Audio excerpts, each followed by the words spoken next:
Bom galera, aqui quem fala é o Tarcísio Lucas, professor de inglês, espanhol, música e jogador de RPG há mais de 21 anos e no segundo vídeo da noite, como vocês podem ver aqui embaixo, um vídeo que é muito saudosista e que eu acho que vai trazer muita lembrança bacana e muita gente que acompanha o canal, que é para falar um pouquinho sobre um marco na década de 90, que eram as aventuras solo publicadas na Dragão Brasil e só aventuras. Muita gente começou a ler, se interessou por literatura, por fantasia, por ficção científica, terror, por causa dessas aventuras publicadas na Dragão Brasil, principalmente entre as 30 primeiras edições. E eu tenho essas edições e eu fiz uma coletânea, fui pegando ali as aventuras solos e eu fiz 2 volumes, então hoje eu estou aqui para falar sobre o primeiro, que é com as minhas aventuras solo daquela época favoritas e comentar um pouquinho sobre elas. A galerinha mais nova talvez não faça ideia do que a gente esteja falando, então só contextualizar, tá bom? Na década de 90 teve uma revista chamada Dragão Brasil, que começou acho que em 95 ou 94, não me lembro, e que eles foram muito pioneiros, que é a mesma galera que hoje é responsável pelo... que hoje não, né? Que sempre foram os criadores do Tormenta, do 3D&T, e é o pessoal que está lá com a Jambô. E desde a década de 90 eles estão aí, firmes e fortes, que é o Marcelo Cassaro, que é o escritor de muitos livros, seja de literatura, que é o principal nome do cenário desde aquela época. Aí acabou juntando a ele o J.M. Trevisan, que é um excelente escritor também. Qualquer coisa que o J.M. Trevisan escrever pode ir atrás que vai ser bom. O Rogério Saladino, que agora está de volta com a galera aí no Tormenta, mas durante muito tempo ele foi editor da Panini, ele editava serviços do Homem-Aranha, dos X-Men. E outro pessoal também que teve o Evandro Gregório, que fazia essa arte aqui, deixa eu mostrar para vocês. Que agora o Evandro Gregório, ele mudou de nome, né? Ele virou o Greg Tocchini, e ele é um dos principais desenhistas do Brasil lá fora, já fez trabalhos para Marvel, já fez trabalhos para DC, entre muitas outras pessoas bacanas que acabaram marcando e estão aí até hoje. Então essa revista ela publicava aventuras, publicava resenha, publicava dicas. Ela era basicamente o que a gente faz aqui no canal, só que de forma escrita. E ela existe até hoje, só que agora ela existe só no formato digital. E naquela época, na década de 90, a internet era ainda uma coisa de bem difícil acesso para a maioria das pessoas, e era uma revista física que você encontrava praticamente no Brasil inteiro. Por exemplo, eu morava numa cidade chamada Águas da Prata, que tinha 7 mil habitantes, e só tinha uma banca de jornal, e lá tinha a Dragão Brasil. Chegava com um pouquinho de atraso, mas chegava. E deixa eu ver se ela está aqui, não sei se está a edição, a primeira edição que eu comprei, não está aqui. Mas recentemente eu postei. A primeira edição que eu comprei, eu tenho ela até hoje. Eu acabei guardando em outro lugar. E comprei muitas edições, eu tenho todas as 50 primeiras edições, eu acho, até hoje. Estão guardadinhas. E aqui está a compilação. Então a primeira, que é a minha aventura solo favorita. O que é aventura solo? Ela é igualzinho um livro-jogo, né, desses que da Aventuras Fantásticas. Eu acabei de fazer o unboxing do Mistério da Vila da Neblina, só que numa versão reduzida. Então, enquanto um livro, o jogo, ele tem 400 referências, 350, 200, essas aventuras elas tinham no máximo, a maior aqui, ela tinha 120 referências, se eu não me engano, 130, mas geralmente elas tinham 40. Então são bem reduzidas, coisas que você faz uma aventura em 15, 20 minutinhos. A primeira, que foi a que mais me marcou, foi uma aventura publicada na primeira edição da revista Só Aventuras. E eu lembro que eu comprei e eu gostei tanto que eu fazia cópias. Eu tinha bem pouco dinheiro na época, mas o pouco dinheiro que eu tinha, eu fazia cópias dessa aventura e eu distribuía para todo mundo, né? Para todo mundo mesmo. Eu lembro de chegar a deixar de comer lanche na escola para fazer cópia disso e distribuir para a galera. Que é essa daqui, né? Tem um nome que hoje em dia soa bem perigoso, mas na década de 90 parecia normal, que era o Jogo Demoníaco, que tem esse desenho maravilhoso desse artista que é o Vale, que sumiu. O cara desenhava muito bem, ele fez várias artes nessa época. E, por exemplo, como essa daqui, pô, uma arte de responsa, muito bem desenhado, por sinal. E eu não sei onde é que está esse cara, então se você conhece esse Vale, ou se você sabe de algum trabalho dele, ou se você sabe dele, me fala que eu gostaria muito de entrevistar esse cara. Muito mesmo. E essa daqui é uma aventura bem típica, estilo Feiticeiro da Montanha de Fogo, em que esse cara aqui, ele tem que investigar investigar não, ele cai numa espécie de armadilha de um mago chamado Genalim, e esse mago gostava de jogos, e ele joga esse cara num labirinto, e ele fala, ó, se você sair desse labirinto, eu vou te recompensar com riquezas quase infinitas. Se você não conseguir sair, você vai ficar vagando aqui para sempre até morrer. E de todas as aventuras que eles publicaram, essa daqui, deixa eu ver quem que é o autor. É um cara chamado de Folkier, que também sumiu no breu. Ela tinha 130 referências, então de todas foi a maior. E tinha as artes do Vale, por exemplo, uma coisa como essa daqui. Olha só que arte bem bacana. Esse cara desenhava muito bem. Se esse cara está nativo até hoje, se há 30 anos atrás quase o cara desenhava assim, imagina hoje em dia. E era bem legal, é uma aventura assim, razoavelmente difícil, e como tem 130 referências, você tem muitas opções. Então dá pra você ler essa aventura várias vezes, eu confesso que eu demorei um pouquinho para chegar no final. Então essa foi a que mais me marcou e a que mais marca. Essa imagem aqui, ela faz parte da minha vida, assim, há muito tempo. A segunda que eu gostaria de falar, essa daqui que chama Desafio de um Mago, que saiu na revista Só Aventuras número 2, logo no mês seguinte, que tinha uma capa, era uma paisagem, e você abria, tinha uma contracapa com um planeta, uma coisa meio espacial assim. E essa é bem legal porque nessa inverte a situação. Enquanto na primeira você era um guerreiro que ficava à mercê de um mago, nessa segunda você interpreta o mago. Só que nesse caso você é só um aprendiz. Então, essa daqui você é um mago que vai atrás de um grupo de magos, uma espécie de guilda. Não é guilda, guilda é de ladrão, né? Deixa eu ver se tem um nome aqui. Eu esqueci o nome, mas você vai atrás desse grupo de magos para ser iniciado. Você é um mago bem iniciante, você sabe fazer bem poucos feitiços, mas você quer se tornar um grande mago, então você vai atrás disso e você tem que passar por alguns desafios para poder ser aceito. Essa daqui já diminui um pouquinho. Essa daqui tinha 80 referências, se eu não me engano, 70. E uma coisa bem interessante é que eles colocavam aqui, como era muito novidade na época, eles colocavam uma possível solução. Aqui, na primeira eles vão colocar, então aqui, ó, uma das soluções possíveis.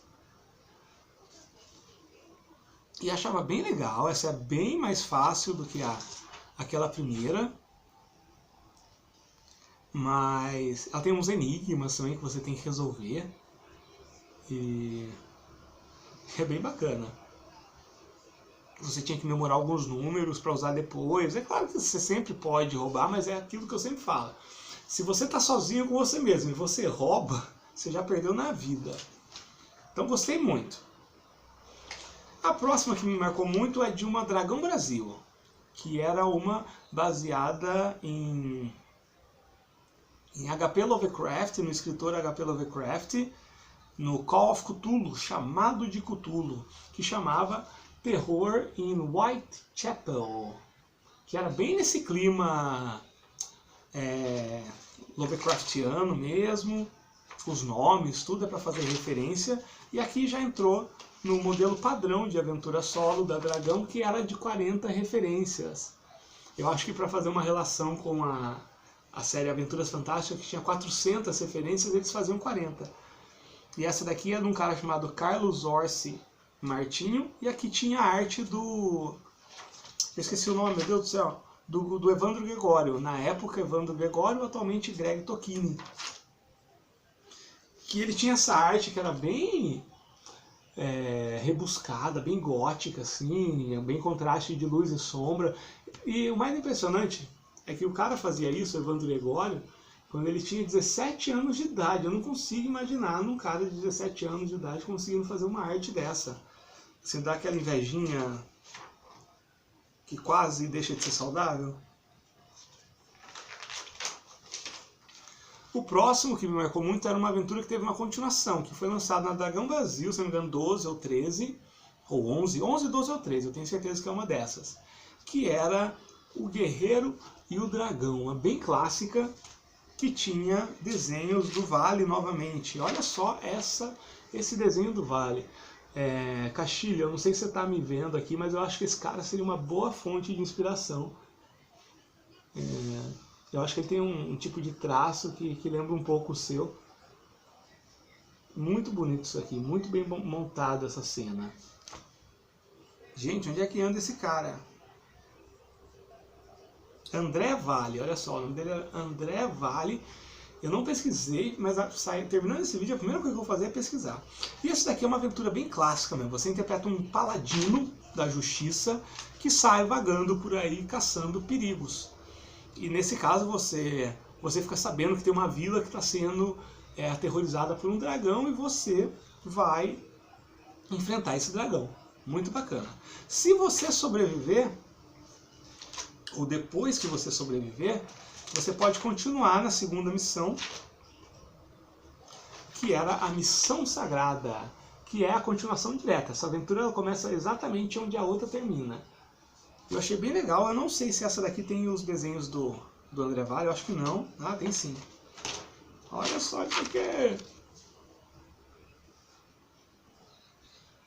Mais um exemplo aqui de arte desse cara. E também tinha 40 referências que passou a ser o padrão deles. Tem essa arte aqui também bem bacana, né? Apesar de ser bem coisa da época mesmo, mas assim, no sentido de perspectiva, de anatomia, de tudo, muito bacana. E é bem clássico mesmo, bem D&D. E é interessante porque nessa época ainda não existia o Tormenta. Então você lê essas aventuras, você percebe muita coisa que depois eles pegaram para colocar no Tormenta. Uma outra que me marcou bastante foi essa daqui, que é O Segredo do Mosteiro. Eu não sei se todo mundo sabe, mas eu cheguei a ser monge de verdade. E bem antes disso, tudo que tinha a ver com o mosteiro eu lia assim freneticamente. E eu lembro que nessa mesma época eu tinha lido o livro O Nome da Rosa, do Humberto Eco, que é maravilhoso, assim, é um dos meus livros favoritos de todos os tempos. E nessa mesma época saiu essa aventura, em uma Dragão Brasil também, e eu li muito, e essa daqui é baseada no Arcanum, na primeira edição. Eu nunca descobri se a pronúncia certa é Arcanum ou Arcanum. Não que eu me importe com isso, na verdade, tanto faz. E essa tinha a arte do Evandro Gregório. E até hoje eu acho que o sonho da minha vida é desenhar que nem esse cara desenhava nessa época. Ele mudou bastante o traço, hoje em dia ele tem o traço mais padrão, estilo quadrinho americano. Mas nessa época ele tinha esse traço.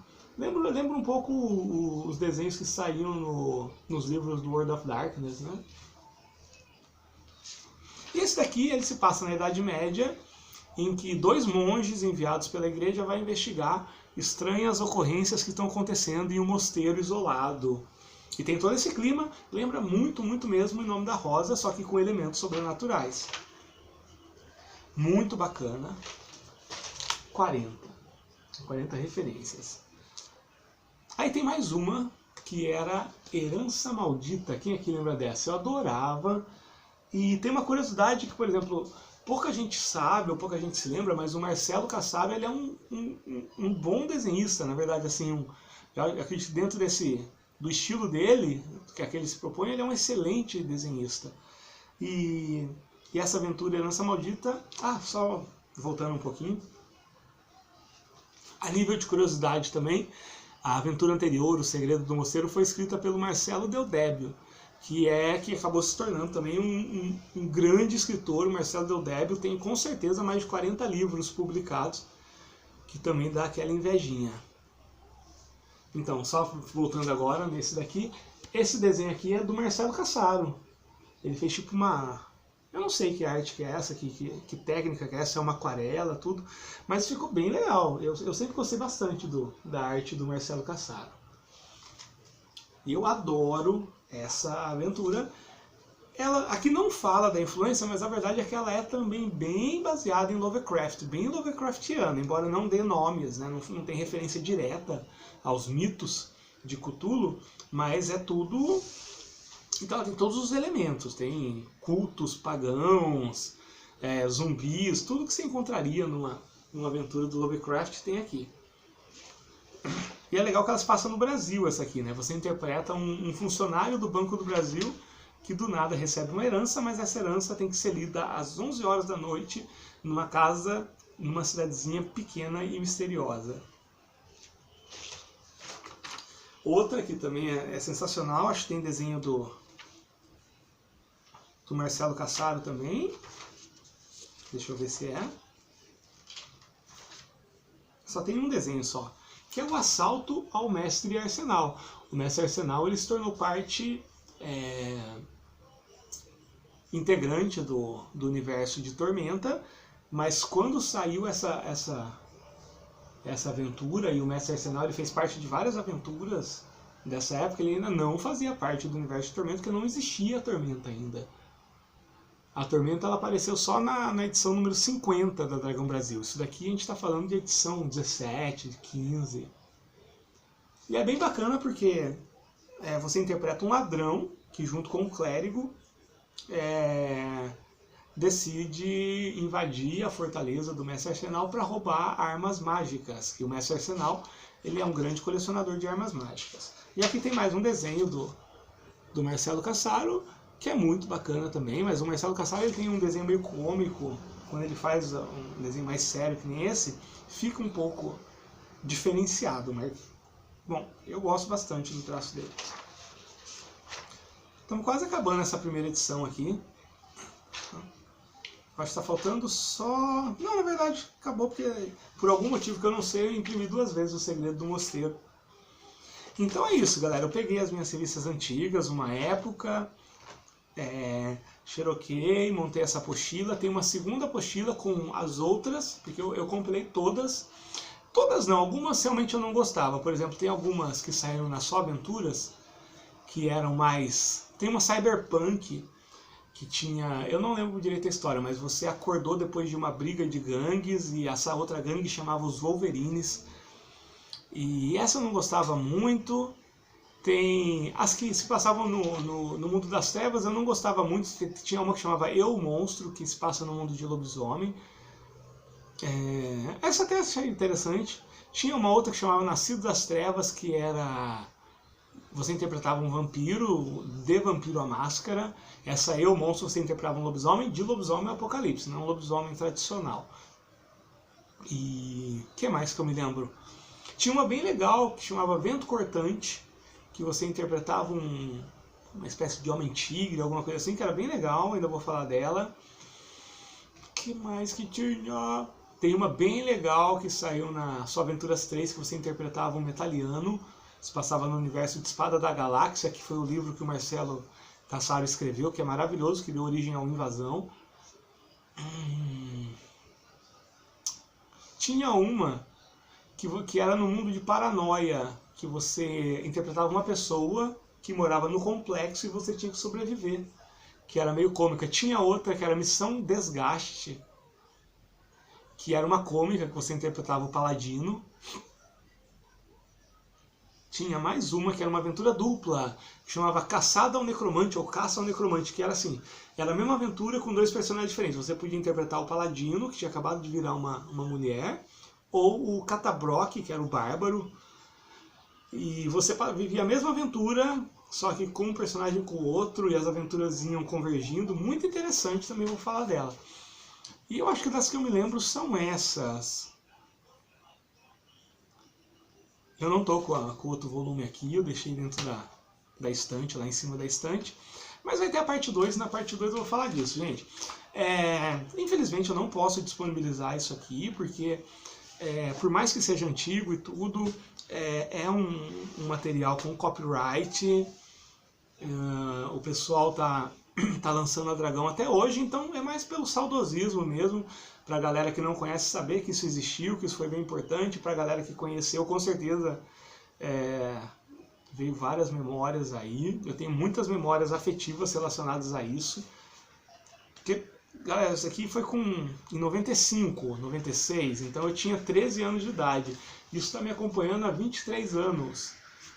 Isso é um pouco assustador, porque talvez queira dizer que eu não amadureci tanto quanto eu deveria. Talvez a minha idade, eu tivesse que estar lendo jornal e flutuações na bolsa de valores.